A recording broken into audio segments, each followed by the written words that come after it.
토지 수용은 가급적 단체 소송으로 하실 것을 추천드리지 않습니다. 의뢰인들이 소유한 각 토지의 모습, 성질이 다양하고 내 토지의 특수성을 충실히 반영해주지 못하는 결과가 발생하게 됩니다. 단체 소송으로 진행하고 있는 사건이 있으시다라고 한다고 하면은 해당 변호사가 공통적인 논점을 제외하고. 안녕하세요. 저는 건평법률사무소 김건우 변호사입니다. 저는 대한변호사협회에 등록된 재개발, 재건축, 그리고 부동산 전문 변호사입니다. 그리고 최근에는 서울특별시 강북구청의 신청사 건립사업단 TF의 기금운용심의위원회 위원으로 위촉되기도 하였습니다. 오늘은 토지 또는 건축물을 강제로 뺏기는 여러가지 법상 제도, 시스템이 있는데 대표적으로 매도 청구와 토지 수용이 있겠습니다. 매도 청구와 토지 수용에 있어서 단체 소송으로 하면 좋은 소송의 형태와 의뢰인들께서 단체 소송으로 맡겼을 때 오히려 불리한 소송 형태에 대해서 살펴보도록 하겠습니다. 네, 우선 단체 소송을 하면 나쁜 소송의 형태에 대해서 말씀드리기 전에 조금 유익한 소송의 형태에 대해서 말씀드려보면은 재건축 사업의 매도 청구 소송 또는 현금 청산 소송, 그리고 지역주택조합의 납입금 반환 청구 소송, 그리고 가로주택 정비 사업의 매도 청구 소송 대응 또는 현금 청산금 청구 소송, 그리고 민간개발업자의 주택법상 매도 청구 소송 대응, 그리고 리모델링 주택조합의 매도 청구 소송 대응의 형태의 경우에는 단체 소송으로 하는 게 비용 절감 및 소송 진행의 효율성 측면에서 꽤 유익한 점이 많습니다. 이유는 매도 청구 소송의 경우에는 그 대상인 목적물이 주로 아파트라는 점에서, 아파트는 모양이 대부분 다 비슷하잖아요. 층수의 차이가 있을 뿐 평수가 비슷하다라고 하면은 대부분 같은 모양을 하고 있고, 거기에 대지 지분 또한 대동소이한 경우가 대부분입니다. 또 지역주택조합의 납입금 반환 청구 소송의 경우에도 납입금 반환 청구에 기초되는 사실관계, 청구 원인이 납입금을 얼마 냈는지 정도만 다를 뿐이지 그 청구 원인은 대부분 공통된 사실관계를 원인으로 하고 있습니다. 따라서 이처럼 토지의 모양, 부동산의 모양이 대동소이하다거나 지역주택조합 납입금 반환 청구 소송과 같이 그 납입금 반환의 청구 원인의 사실관계가 비슷한 경우라면 단체 소송을 통하여 착수보수를 최대한 좀 낮추고, 이제 집단으로 하다 보니까 착수보수가 낮아지는 효과가 있습니다. 착수보수를 최대한 좀 낮추고, 또 소송도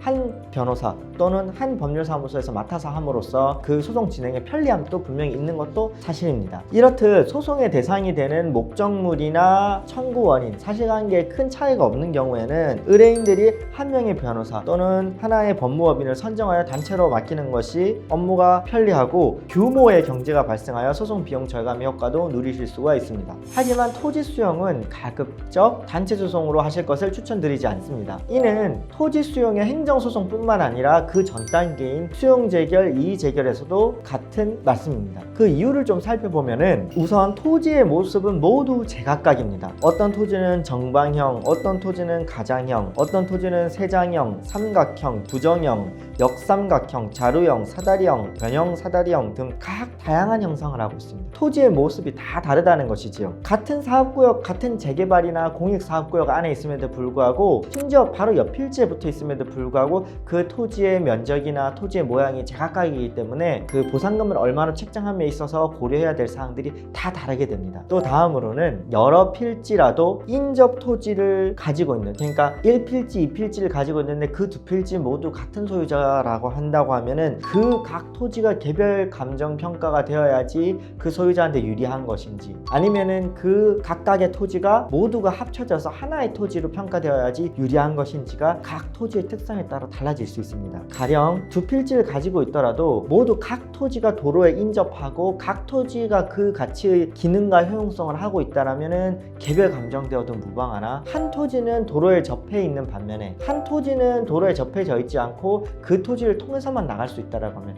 인접한 토지를 통해서만 나갈 수 있다라고 하면은 이를 개별 감정을 하게 되면은 한 필지는 도로가 붙어 있어서 그 대지로서 온전히 평가를 받을 수 있는 반면에 한 필지는 맹지가 돼버리기 때문에 이를 개별적으로 감정평가하게 된다라고 하면은 한 필지가 유독 적게 감정평가가 될 수밖에 없는 문제점이 발생합니다. 이렇듯 각각의 토지마다 처한 상황이 다르기 때문에 여러 필지를 소유한 토지 소유자일수록 다른 분들과 합쳐서 단체 소송으로 맡기기보다는 개별적인 그 토지의 특수성을 반영해 줄 수 있는 전문 변호사를 찾으시는 것을 추천드립니다. 다음으로는 건축물이 있다고 하더라도 아파트와 달리 공익사업지구나 재개발사업구역 안에 있는 건축물은 각각의 건축물 또한 다 다른 모습을 하고 있습니다. 또 토지의 지목도 제각각입니다. 어떤 토지는 대지인 반면에 어떤 토지는 같은 사업구역 내에 있음에도 불구하고 대지가 아니고 다른 용도로 쓰이고 있는 공장이나 창고일 수도 있고 이렇게 다양한 토지의 지목이 존재할 수가 있습니다. 또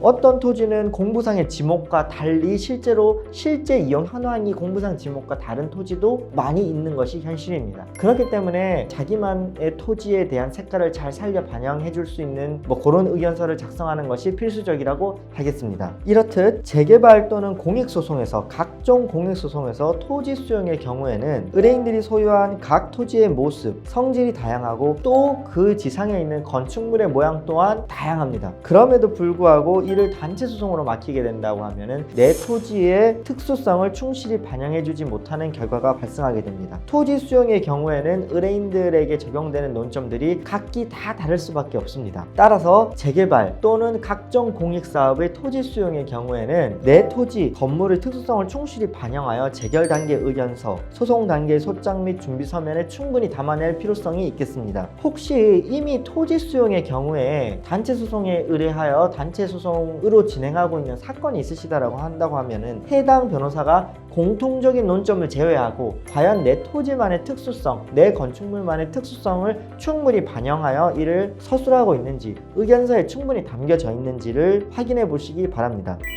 오늘은 단체 소송으로 해서 유익한 소송의 형태와 오히려 유해한 소송 형태에 대해서 살펴보았습니다. 이와 관련하여 추가로 궁금증이 있으시면 언제든지 연락하여 주시기 바라고, 저는 토지 수용과 관련하여 다수의 승소 사례가 있기 때문에 이 부분 참고하시면 도움이 될 것 같습니다. 추가적인 질문사항이 있으시다고 하면 구독과 좋아요 눌러주시고 댓글 남겨주시거나 또 블로그도 운영하고 있으니까 이 부분 살펴봐 주시면 감사하겠습니다. 네, 이상입니다.